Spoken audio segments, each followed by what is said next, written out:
Good evening.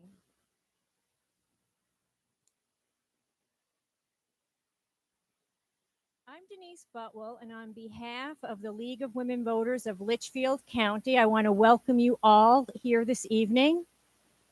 I'd ask everybody to take a moment and put your phones on silent or vibrate. And I want to tell you a little bit about the League of Women Voters of Litchfield County. We are one chapter of a national organization that was established in 1920. 1920 is the same year that the 19th Amendment was ratified, a change to our U.S. Constitution that allowed women to vote in federal elections for the first time in our country's history. It is no coincidence that the League of Women Voters and the 19th Amendment both passed in 1920.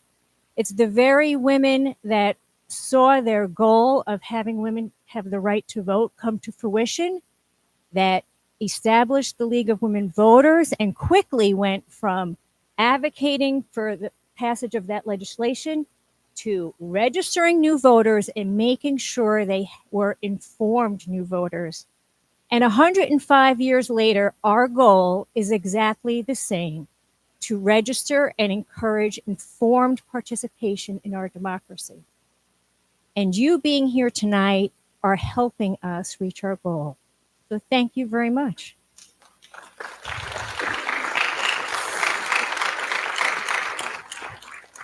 And now I'm going to hand the evening or the mic over to our moderator for the evening, a board member and trained moderator, Patty Amaguchi. Thank you so much. Thank you so much for coming tonight. I just wanted to go over a few of the ground rules for this evening. First of all, can you hear me all right? Okay, good. This tonight, just to be clear, is not a debate. We're not having cheering squads. We're not scoring points. This is a candidate forum. We're here to learn and find out information from both candidates about how they feel about the various issues. And we thank those of you who have submitted questions online or in person out there. I will say it's been very eye-opening to see the different areas of topics, and some of them have had a lot of the same thoughts. So we will be asking those questions, I promise you. The way that this works is we have a cumulative time of 20 minutes that each candidate has. They can speak for 1 minute, 3 minutes, 5 minutes, as long as they would like. But we have timers down front, courtesy of Torrington High School. Thank you very much. Yes. And so they are going to be showing the candidates and me how much time is elapsing and how much time is left. When we get to a point where someone's time elapses, the other candidate has the option to either answer another question or to go to the 2-minute closing statement. They will open with a 2-minute opening statement, and then I will start with the questions. Prior to us beginning, we did a coin toss.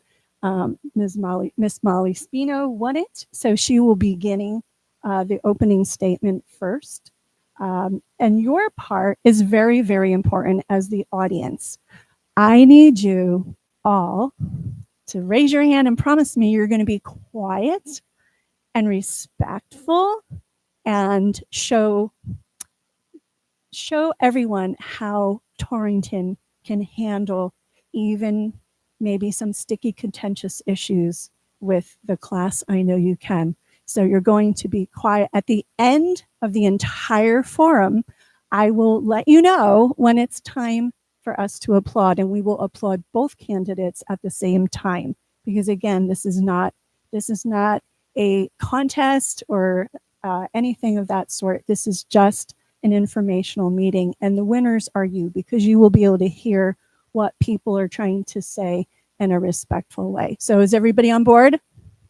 Thank you. I appreciate it. So the opening statement will start with Ms. Spino, and she will have 2 minutes or less, whatever, to talk. Okay. Thank you, Patty. My name's Molly Spino, and I'm here tonight Really excited to be here. I want to thank the League of Women Voters for hosting this and giving us the opportunity to get our information and our ideas out there. About me, I was born and raised in Torrington. I've lived here my whole life. I've raised my 3 children here with my husband.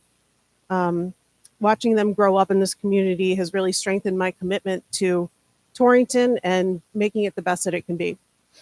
Community involvement. I've been involved in a lot of different organizations in Torrington. I'm a Rotarian of the Torrington Winston Rotary Club, a member of Preservation Torrington, a corporator at the Torrington Library, and I had served on the board for the Torrington Warriors football.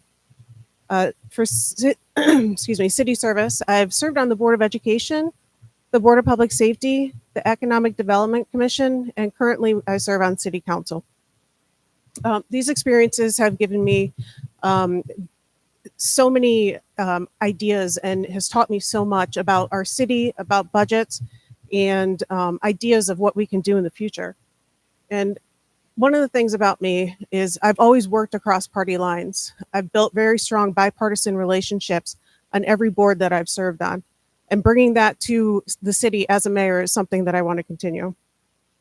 My career in the legal field and my service as a U.S. Marine have taught me responsibility, integrity, and leadership. I've built a reputation for being trustworthy, accountable, and community focused. I have a lot of ideas for Torrington and running out of time, but we'll talk about them tonight. Thank you. Thank you very much, Ms. Spino. This goes to Mr. Ivain. Can you hear me now? Okay. Thank you. Good evening. I'm Steve Ivain, running for mayor. First, I want to thank the League of Women Voters and Torrington School District for hosting tonight's forum. I also like to thank Molly Spino for joining us this evening. Let me start by telling you a bit about myself. I'm a 3rd-generation, lifelong resident of Torrington. I'm the grandson of factory workers and farmers who taught me the value of hard work and practical, common sense problem solving. I graduated from Torrington High School. My wife, Pip, right down there, a dedicated teacher at Torrington Schools. And I raised our 3 children right here in this community with my wife, Pip. I hold a college degree in mathematics, computer science. I spent over 30 years working in the financial sector, Fortune 500 companies, leading large-scale systems and product developments. Those skills help create real value, generate significant profits for my employers. Now, I'm bringing those same skills home. I'm running for mayor because Torrington faces real challenges: high taxes, deteriorating roads, buildings, schools that have all sorts of needs, and a growing demand for senior housing. We need to start managing Torrington like a successful business, bringing more than we spend. That's the path to lowering taxes while investing in our seniors, our schools, and our community services. This begins with a smart, focused economic development. I believe my background, business, and finance makes me the best candidate to lead this effort and deliver the results for Torrington deserves. I look forward to tonight's discussion, and I thank you for being here. Thank you. Thank you very much. The process for this evening is we're going to continue to flip the order of who is responding. So since we started with Ms. Spino, we will this time start with Mr. Ivain. And we received so many questions about this topic, I figured we'll just get it out of the way first. What is your plan to reduce the tax burden and mill rate for the homeowners in Torrington? Thank you. First, if we could explain the Torrington tax mess, we have 3 components to our tax system. We have residential taxes, we have business taxes, and we also receive state and federal grants. The biggest problem we have now is that in 20 years, our business taxes have basically remained the same, if not has been going down. We need to focus on those businesses in economic development to generate new revenues, new business opportunities. It'll be a touch point for everything we do, for opportunities from our graduates at school to revenues for the city that we need to fund to fix everything we need to fix, from our roads, our buildings. It's our fuel that is the engine to our city. So with that focus, we need to address our challenges, but we can't do that alone. We need to all be in on these economic developments. We have all the necessities any city needs to support a growing business base. We have the utilities. We have a highway down the middle. We are in proximity to airports. So if that is the opportunity we need for our residents to get higher paying jobs that will fund them to help us out of this economic crisis and affordability crisis currently, our utilities went up, our grocery bills went up, and now our residential property taxes. There was essentially a shift from business tax to a residential tax. We need to find a way to shift that back, and it's through our economic engines of economic development. And we have a team in place at City Hall. We need to grow and be aggressive on that team to accomplish these goals. Thank you. Thank you. I have a request to ask the candidates to speak louder and hold the microphone closer. I think some people are having difficulty hearing in the back. So just a reminder. Would you like me to repeat the question, or do you Miss Spino, would you like me to repeat it? Thank you. Yes? No, I'm good. I got it. Yeah. Yeah, okay. So we have to look at our city and focus on strong financial management and holding our department heads accountable. Sticking to our financial guardrails and sticking to our budgets, controlling costs. And of course, we have to work on economic and commercial development. We need to bring businesses, we need to bring manufacturing to Torrington. Other ideas too, that to bring funding to Torrington, instead of always relying on taxpayers to pay everything, I want to look at hiring a grant writer for the city of Torrington. Our police and our fire currently write their own grants at the department. So I want to bring a grant writer into the city of Torrington, someone who's trained and professional in grant writing, so we can bring in grants to bring in funding for our police, our fire, roads, infrastructure.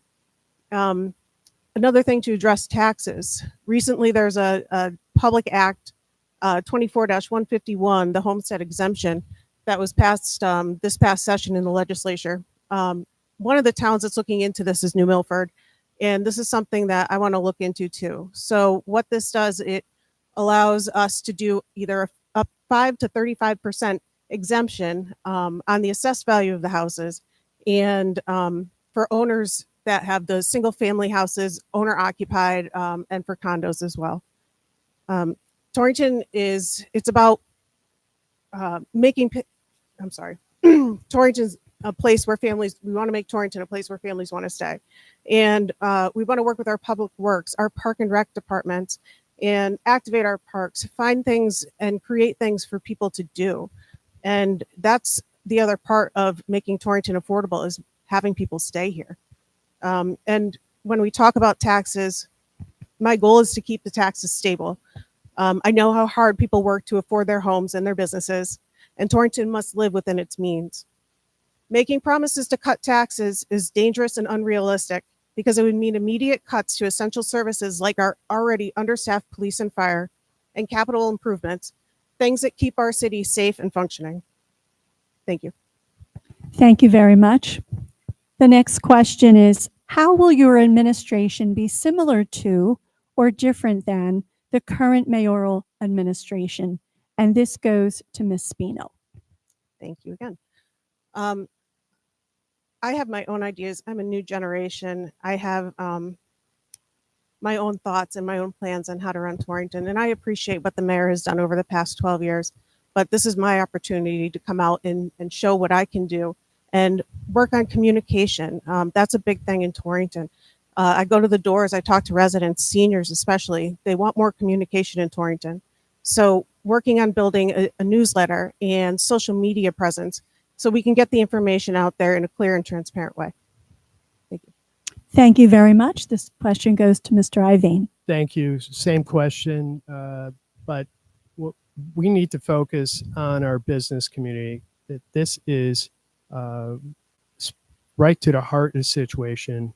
Our current businesses could be our best advocates for our city. Right now, they're not speaking our praises. We need to help them in any way possible. Each business may have a different ask, but our city hall should be helpful. That's the culture I want to change now at City Hall, is to make it into a servicing organization, both for our citizens and for our businesses. Once we have businesses that are singing our praises, they will attract other businesses to our city. That attraction will land us more and more increasing opportunities. We need that kind of momentum in our city to make things happen. Thank you. Thank you. Now, as I mentioned earlier, we have some students here from Torrington High School, and one of them, her name is Kaylin Castillo. She has a question for our candidates, and I'm going to give her the microphone and let her ask herself. How will you involve Torrington youth in your policies and resonate with them? Would you like me to repeat that? No, Or- I okay. got that. All right. Involving Torrington youth, of course, we have young Democrats here doing timekeeping, so appreciate you doing that. But youth is at the center. Our biggest 45% of our city's costs is in our school system. We need to be viewing what we accomplish in our schools. What are our outcomes at graduation? Some are going to college, yes, but some are going on to working immediately after graduation. We need to focus on the best outcomes to get those skill sets so they could start being effective immediately after graduation. From there, I would say, just talking to Park and Rec recently, using our ballparks and what are the fees that we're charging sports teams to use the field. I don't want to be able to, we shouldn't be pricing families out of using those fields and increasing those costs. We should be looking at, they're already paying taxes. Those families are here. They've already shouldered a tax burden. Are we going to add a fee on top of that? We should make those fields available to our youth, because that's the biggest driver we can have to keeping them out of trouble. That should be an accomplishment everyone in this room should carry top of their mind.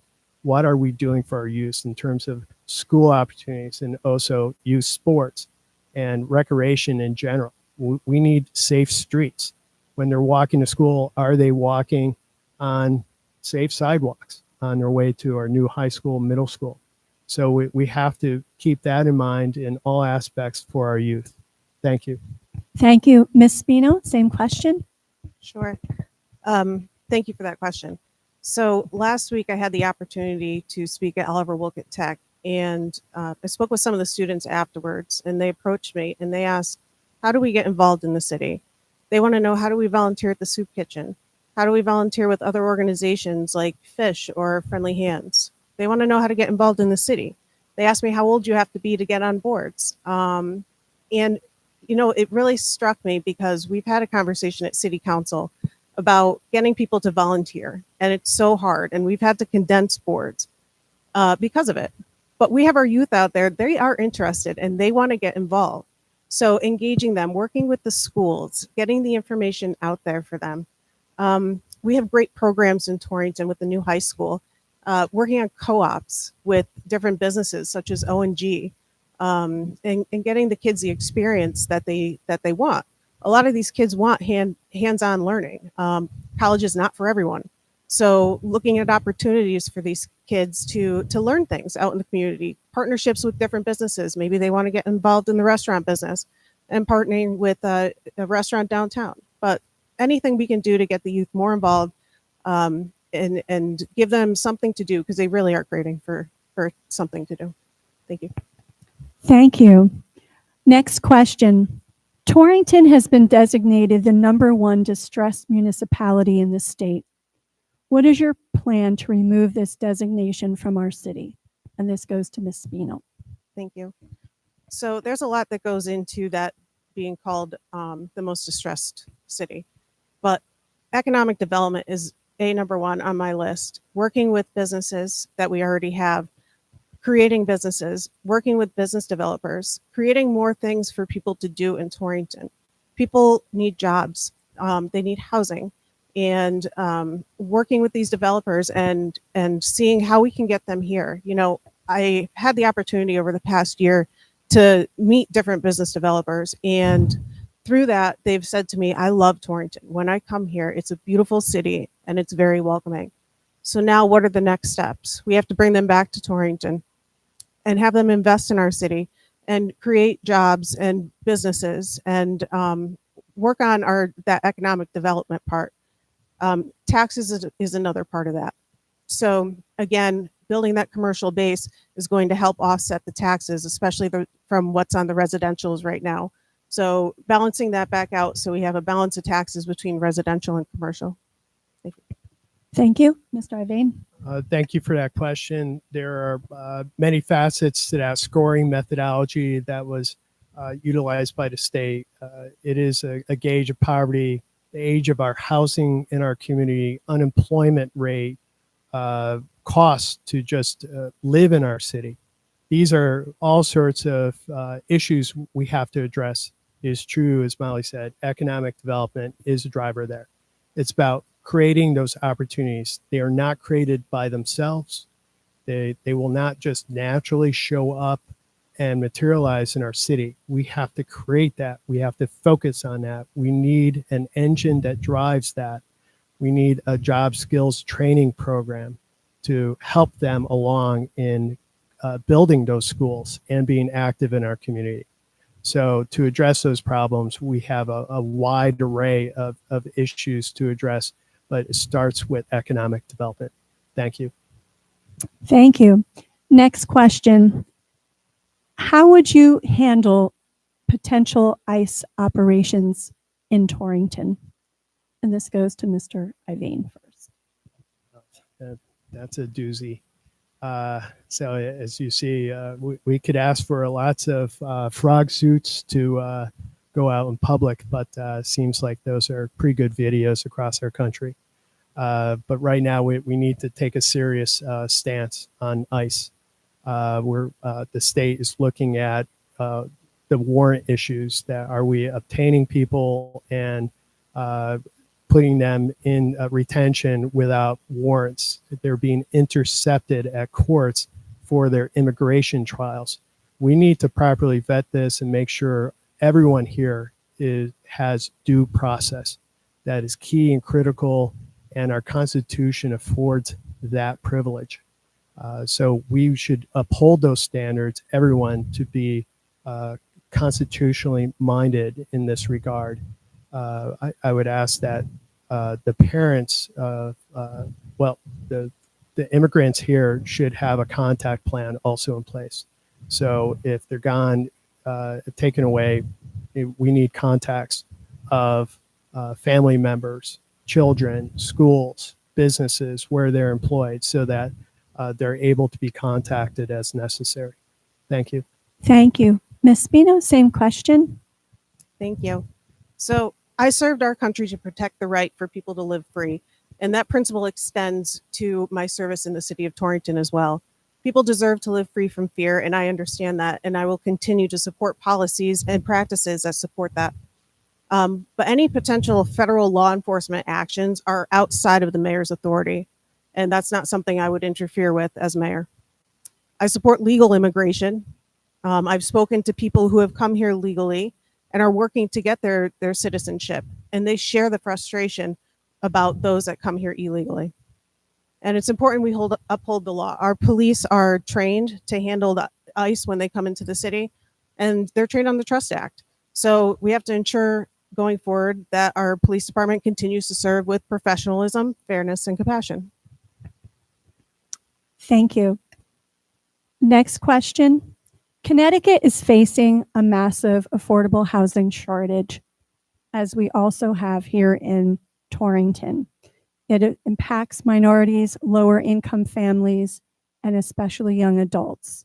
How do you plan to address this issue in Torrington? And I should include seniors as well, senior citizens. Is it me? This goes to you, Miss Spino. Sorry. So I'll talk about seniors first. That's something I spent a lot of time at the senior center, and that's one of the things that has come up numerous times is finding modern, safe, affordable housing for seniors. Working on building developments that will support that, whether it's 55 and over communities. But we have to look into that. We really don't have that in Torrington anymore. A lot of these facilities are now split between Section 8 housing and our seniors.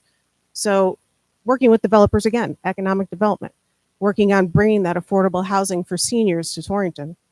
And housing costs are rising, and our seniors, our working families, and our young adults are also struggling to find safe places to live. So again, economic development, working with developers to bring businesses to Torrington and bring safe housing to Torrington. And I'm open to development and I'm open to new ideas. I want to sit down with business developers and learn, what is it that we need to do as a city to bring housing here and to bring businesses here. I am not a business developer. I have no experience in that. But that's why we have to listen to the professionals and bring them to the table. Thank you. Mr. Ivain, same question. Yeah. Housing is a key deliverable for our community to attract businesses here, to take care of everyone that needs a place to stay in our city. It starts with housing. There's just not one model of affordable housing as you see on Franklin Street. City Council just last night approved an additional Penrose building to start the process. Part of that is affordable housing. It takes care of seniors. It takes care of everyone within a certain income range to be able to be housed here in our city. So it starts there, but we've visited other communities. Norfolk has Haystack Mountain, net zero, energy efficient housing. Everyone in this room, if you saw these houses, you would say, I'd move there and tell me I don't have to pay utilities. It's basically energized by a solar panels on their carports. So these are great developments that we could utilize and find affordable housing in many places across our city. So it's just not one in a center of Torrington. We're thankful for a handful of developers that have made big headways to our city to get more housing available to our city. Not all of it's affordable. Many of it is market rate, but we are onboarding a lot more housing. And if anything, we have more grants from our state that's going to be made available for affordable housing, but we need a plan in place to how best to utilize that for our city. And there's just not one model, and we need some volunteers to head up initiatives to bring that in for our city. So I hope we can find some people here that are civically active that have some thoughts on that. Thank you. Thank you very much. Can everyone hear the candidates okay? Yes. Okay, good. Just checking. A little bit louder? Okay. Can you hear me okay? Okay. Just a little bit louder. Okay, so this question goes to Mr. Ivain. Downtown Torrington struggles from a lack of parking for people coming into the city to support our businesses and for our residents. Do you see any potential for building parking venues such as a parking garage? And do you feel paid parking meters help or hurt downtown businesses? Well, it's a mixed bag, parking in downtown. So it's not necessarily a good experience. It's there somewhat to make sure people are not camping out in front of our businesses. So keep that moving along. Unfortunately, even our economic developer personnel, William Wallach, says it's like come to Torrington and we're going to put you on a stopwatch on your visit. So if your time is up, you're going to leave town. We'd like you to come to Torrington and stay in Torrington. So as long as you're going to be here, we'd like you to stay. So that means going to a restaurant, visiting the library, doing many things like that. We have space to do that. Of course, a parking garage in downtown would make a lot of sense, especially in back of the Warner Theater. It would be a complement to the shows that are going on there and housing basically new visitors to our city and having one go-to place to visit that and go into that facility. It also offers opportunities for handicapped access through that parking facility. So thank you. Thank you. Ms. Spino, same question. So I would love to see a parking garage in Torrington, but we have to have the real estate and somewhere to put it. The Warner, behind the Warner would be great, but that's private property and we'd have to get permission from the Warner to do that. When we talk about parking in downtown Torrington, we do have meters, and I'm not really a fan of them, but there is a purpose, and it's so these cars don't stay parked there all day long. But one thing I've noticed, and I recently got a ticket because I extended 3 hours, is maybe we need to make those parking meters longer, 6 hours, 8 hours, so people can really stay downtown and enjoy our downtown. You know, I don't like putting a time on it. It's like telling people you only have 3 hours to be here and then you have to leave. Thank you. This question goes back to you, Ms. Spino. In times of growing political division, how will you work to strengthen community connections and shared purpose in Torrington? So we're really fortunate to have a great community with really incredible people in it. And I feel we are stronger when we focus on what unites us and divides us. As I said in my intro, every board and committee I've worked on, I've built very strong bipartisan relationships. And I'm respected among those I've served with before from both parties. You know, when our slate was endorsed, I addressed everyone and explained I want all of us to work together. I want everybody to be positive. I do not want any political attacks or bad mouthing of our opponents. And they stuck to it, and I really appreciate that. I believe in working together and fighting we don't get anything accomplished. And I think I've proven that over the years, serving on different boards. And I see Mr. Cavanero back there, which we agree many times on things, even though we're from a different party. But continuing that as I serve, hopefully as mayor. Thank you. Thank you, Mr. Ivain. Thank you. I believe our city council is a great example. We're working in bipartisanship. Everyone brings to the table a different facet of our community, a different idea. It's not about name calling. It's not about party. It's about look at our city. Is this the right choice for our city? In the end, our city, our mayor, our city council, we're worried about sending kids to school, plowing the snow, basic road maintenance, building maintenance. These are not political topics. It's, can we get it done? Look at our budget. How do we get that business here? How do we accommodate this group? How do we get this done? That's a day in, day out question, task for the mayor. We need to act on that. It's not about party alliances at this level. I wish, can we just stop looking at the national level and look at what we have to accomplish here? It's when we come together, we accomplish big things. One bipartisan initiative was our new schools. There was a referendum. It was, I think, a 2/3 majority voted in favor of building new schools, and we accomplished it. It was a big build. We were able to get the resources. Now we have a new high school and middle school, and that's why we're here today. Thank you. Thank you. And this question will also go back to you, Mr. Ivain. This is about the fire department. With only one remaining volunteer fire department in Torrington, which receives the bulk of its funding through a $30,000 city stipend, do you believe the current funding mechanism is appropriate? If not, what is your long-term vision for the city's volunteer fire service, both operationally and financially? They are a great group. Two folks here, Chris Bias and Tommaso, are here tonight, somewhere out in the crowd. I saw them earlier. They're doing a great job with our Drakeville Fire Department. I believe over 22 members strong. Basically, they're there because they love that task. They love helping out. They're really well known in that corner of the woods, responding to calls, talking to citizens, hosting people to come in and look at what they're accomplishing there. It's a great thing that they have going on. It's a really good vibe. that funding is not enough. I was hoping to fund them more.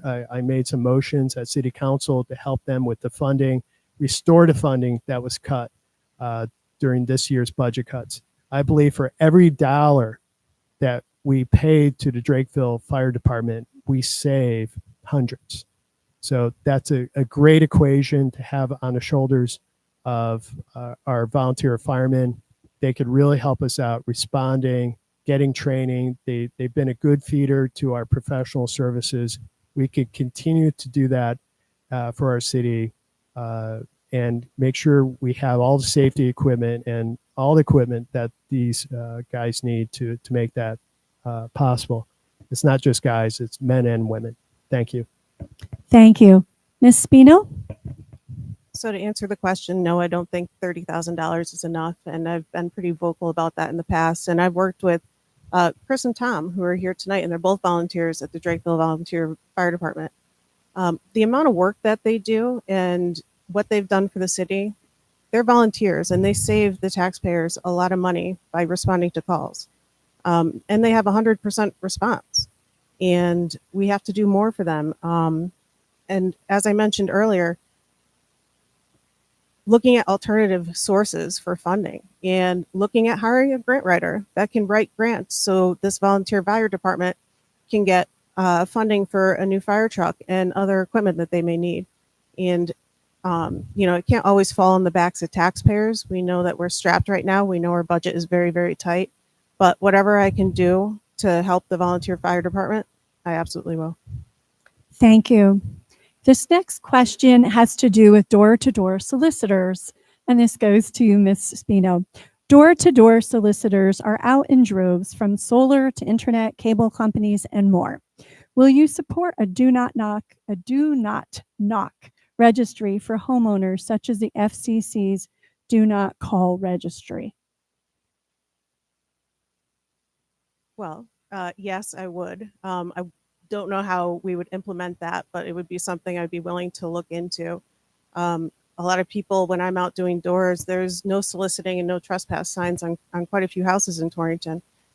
So homeowners can look at that option as well, is just put those signs up, because I know myself, when I go out and I do doors, I see them and I don't knock and I leave. But it does become a nuisance when we have solar companies, phone companies, internet companies knocking on our door, getting the dogs riled up, waking up babies. So yeah, absolutely. I'd look into something like that. Okay. Those solar guys ruined it for all of us. I know all these no soliciting signs are because our citizens been hounded by solar panel guys. And unfortunately, I've knocked on closing in on 4,000 doors, and you'd really love to knock on the doors, but you see the sign, you can't knock on it, and you know that certain neighborhoods have just been overrun by solicitors. And so I agree with them that they're taxed by that many calls on their house. So I agree that, but just make sure we have a political exemption so we could still knock on their doors. Thank you. Thank you. The next question goes back to you, Mr. Ivain. How do you feel about the pay-as-you-throw a trash program for Torrington? Well, trash is a significant cost to our city. We pay $5 million in total costs. We need every idea available to us to bring down that cost. We did a few things at City Council this year, led by the mayor, to make sure we don't get in a monopoly situation, and that would only increase our costs to our trash haulers. So with that in mind, we need to step up our recycling programs. The folks at City Hall have quite a few ideas to increase our recycling abilities. We should encourage all of our residents. You could have a direct impact on our costs to our city by increasing your recycling abilities.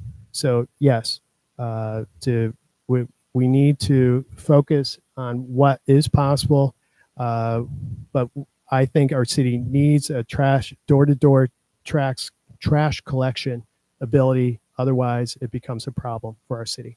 Thank you. Ms. Spino. So we do pay quite a bit of money for waste in Torrington. Currently, we're paying $122 for 1 ton of waste, which to me is completely outrageous, and that number has skyrocketed over the years. So looking at alternative methods, I'm open to recycling, especially, but it's educating our taxpayers and having them understand, how expensive it really is, and I don't think our taxpayers really do. And putting in food waste, it's about 30% of the waste that gets disposed, and that's water weight.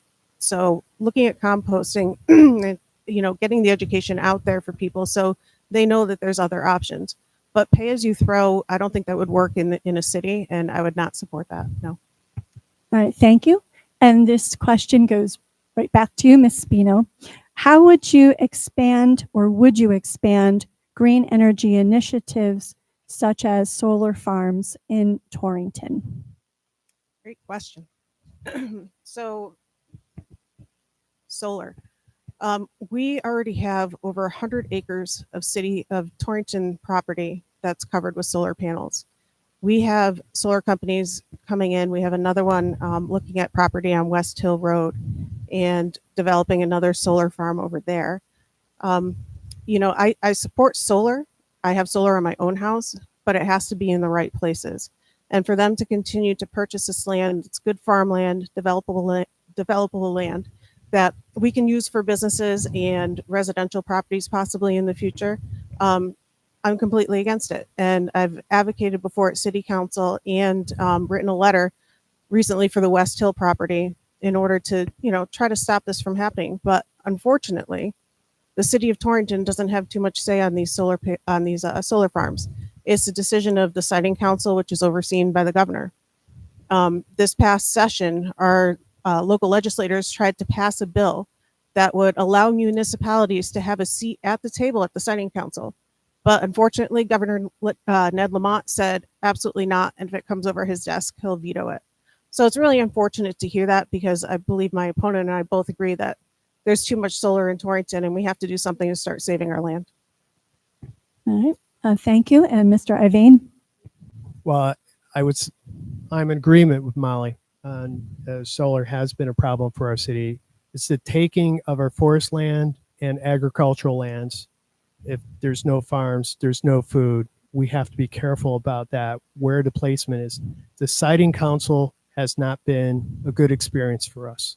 The siting council was created in the 70s to site things like high voltage power lines and cell towers. It's being used now to place these solar farms.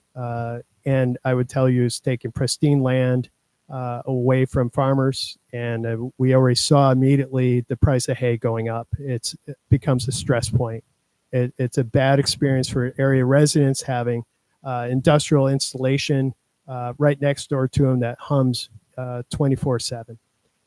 We have to be careful about that. I've been against it from the beginning, and I hope I could get the ear of our state party to prevent that from happening, that we have to be sensitive about using our agricultural and forest land for this purpose. Thank you. Thank you. Mr. Ivain, this question goes to you. How would you address the ongoing employment shortages within critical public safety departments? Well, the first and foremost is our benefit package. Our employees are being taken away, and all they have to do is go down Route 8. We have to address their benefits. We need benefits that we could retain them here in our city. And we need to balance that with the budget also. So what can we do within our budgeting guidelines that would be a proper benefit? And some of it is our work-life balance. Some of our services call in our fire force, our police force, 24/7 at any hour of the day. They have to drop what they're doing. And if you're caring for kids, that's a tough task to just up and leave on a moment's notice. So maybe we should be looking at what other benefits can we offer in terms of meeting that need. Thank you. Thank you. Ms. Spino? So we do have to work on recruitment and retention with our police and fire department. It has been a problem. We've lost a lot of police and firefighters to other towns because they offer pensions.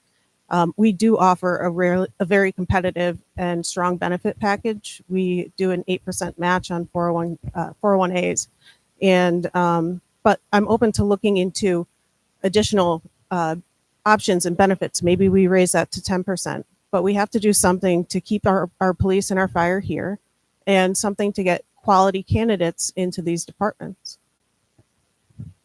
Thank you. This question goes to Ms. Spino. What do you feel you can do as mayor to improve education in our city? And what concerns do you see in our educational system, and how do you plan to address them?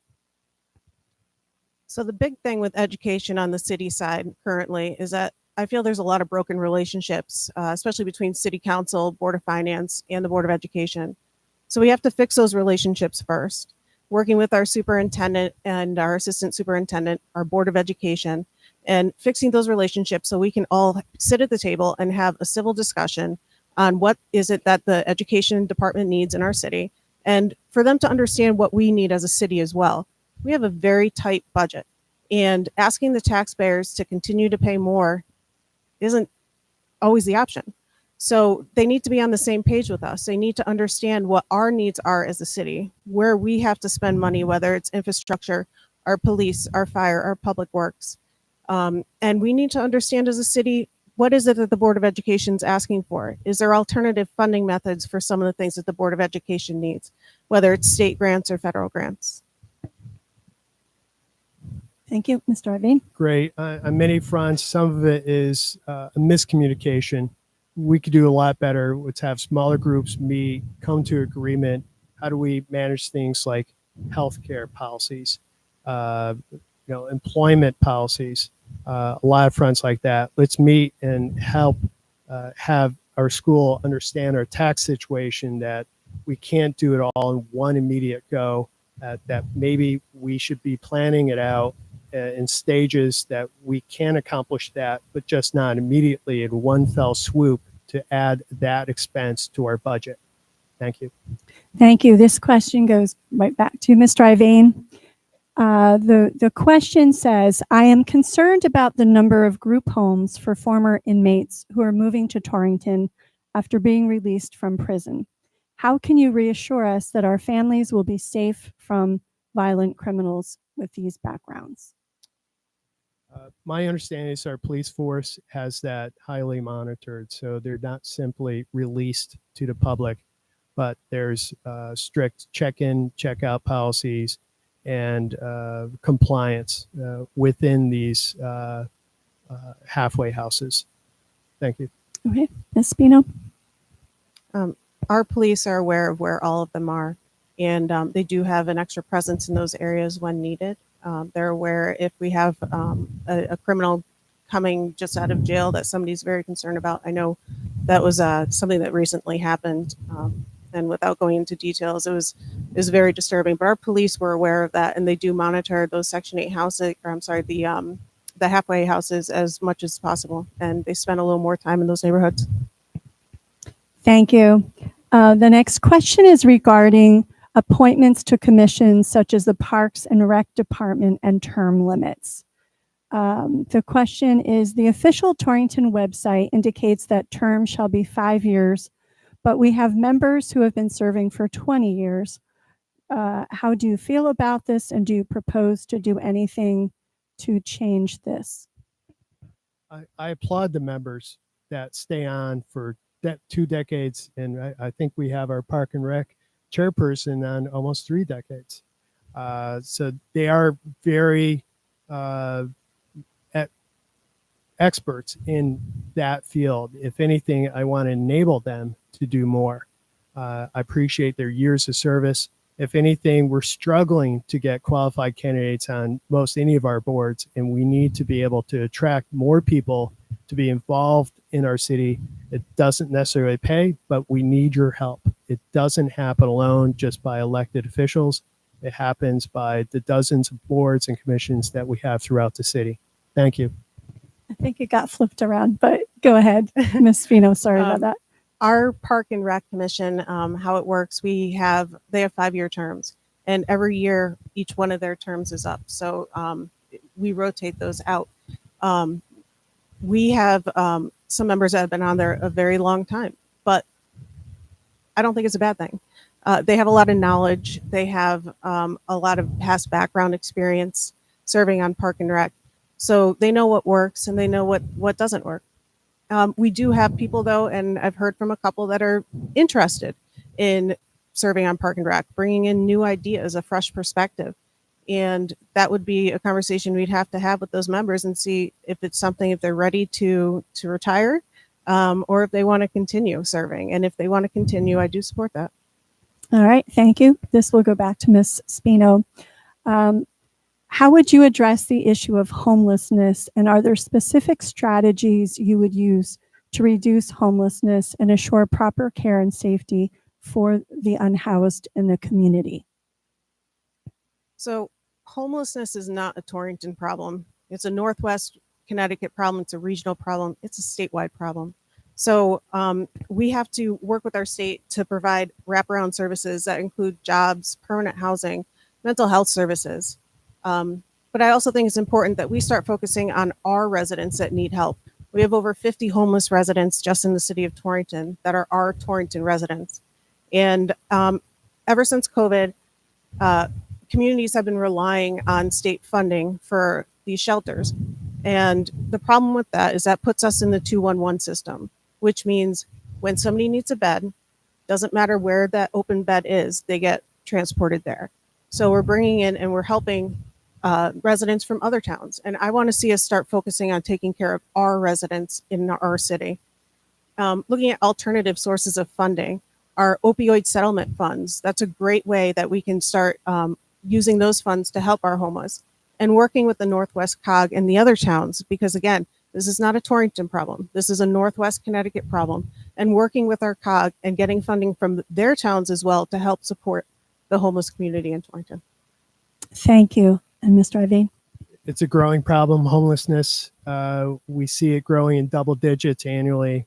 I think that the growth in that population is our senior citizens.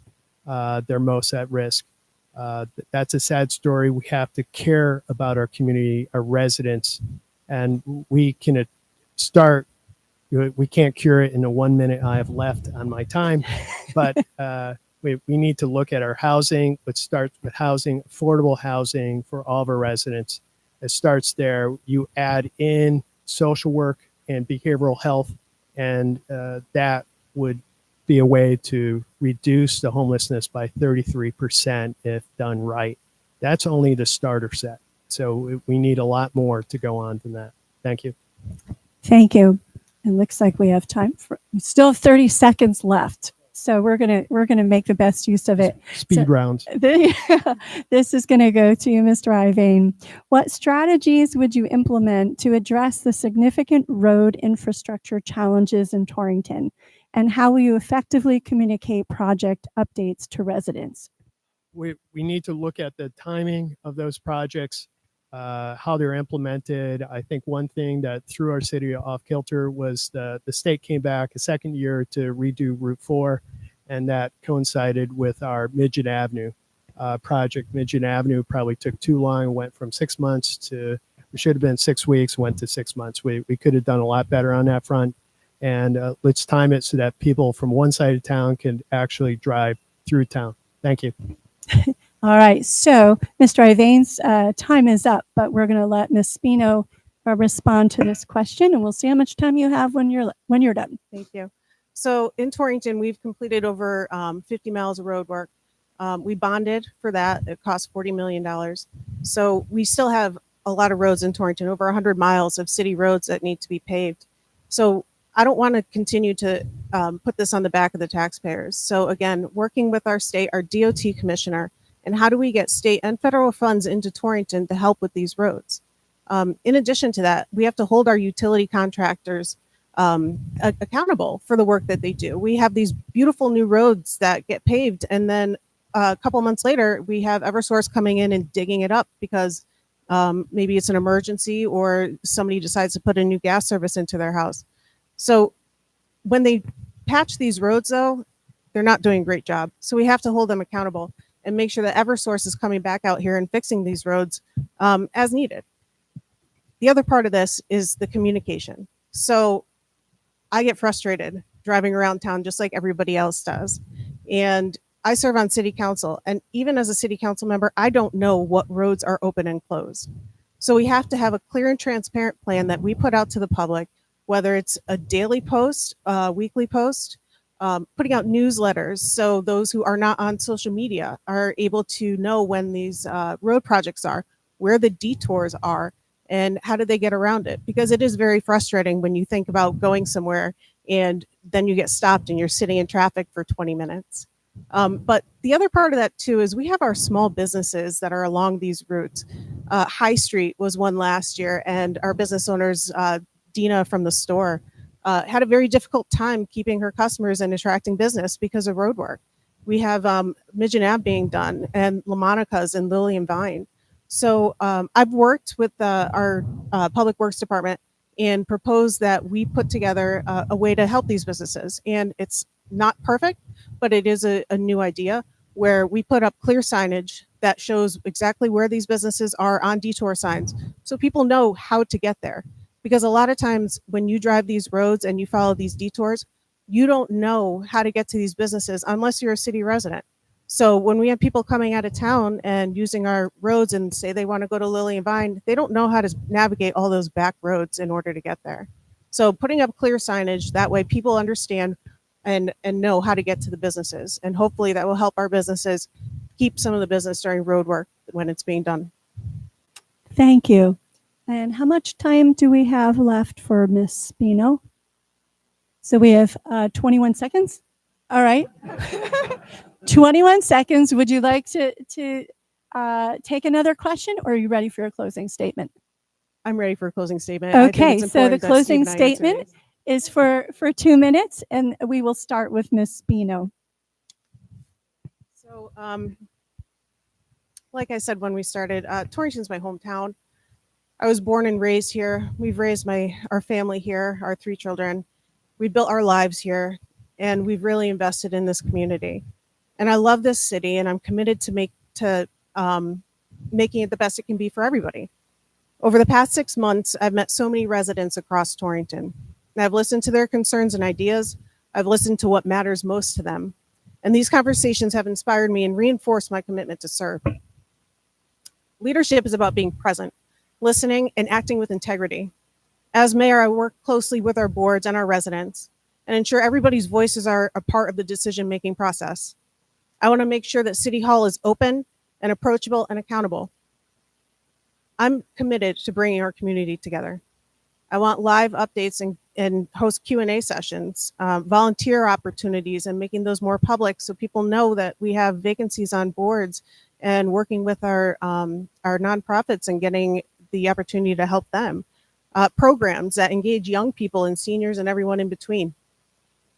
We need a mayor who is honest and guided by integrity, someone who's not afraid to answer the tough questions, someone who's transparent, open, and communicative, someone who's able to work with both parties and support all residents, and focused on putting politics aside for the betterment of our city.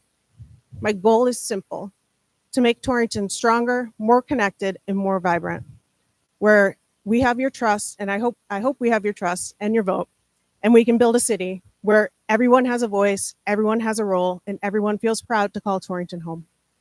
Thank you. Not yet. I'll tell you when. Okay, Mr. Ivain. Oh, you could clap now. Thank you again. I appreciate the opportunity. Thank you to League of Women Voters for hosting this forum. I want to thank the school district for hosting us here. I want to thank Molly for participating. I must praise Molly. She's been a consummate volunteer on many commissions and puts herself out there being elected. This is not an easy thing to run for office. And I want to thank all the candidates for putting their best step forward and campaigning. It is not easy. So please back up your candidates. Please Be kind to them. Let's have civil conversations. So with that said, I do want to say it's my background that I think I'm best to lead the city.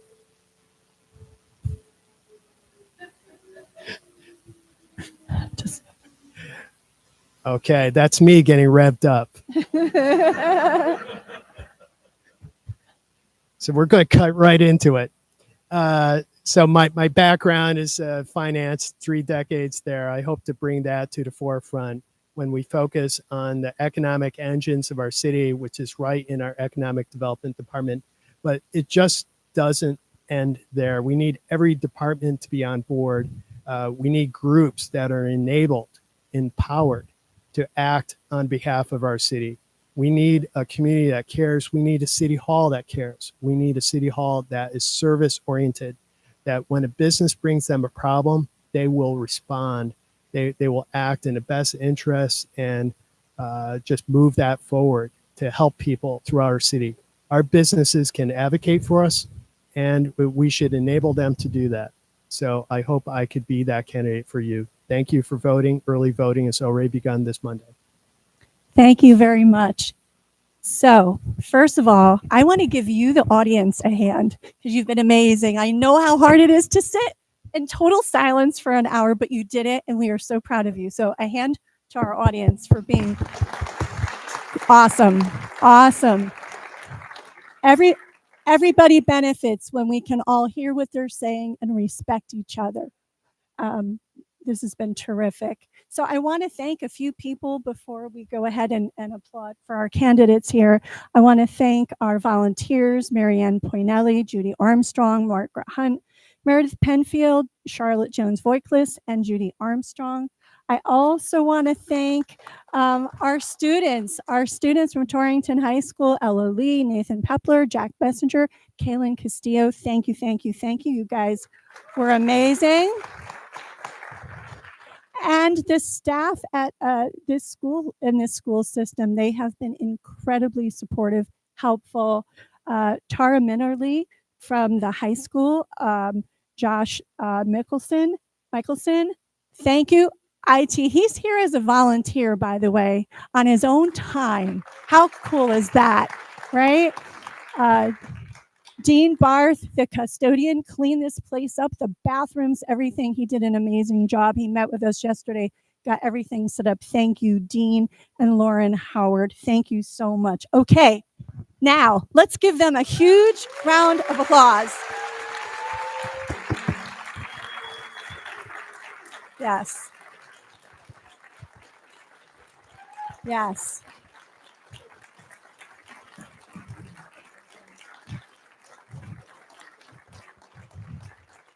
Fantastic. And this is what democracy looks like. We can do it here in Torrington. Bravo. Thank you. Safe travels home. And you can speak with the candidates afterwards. They'll stick around if you have any further questions.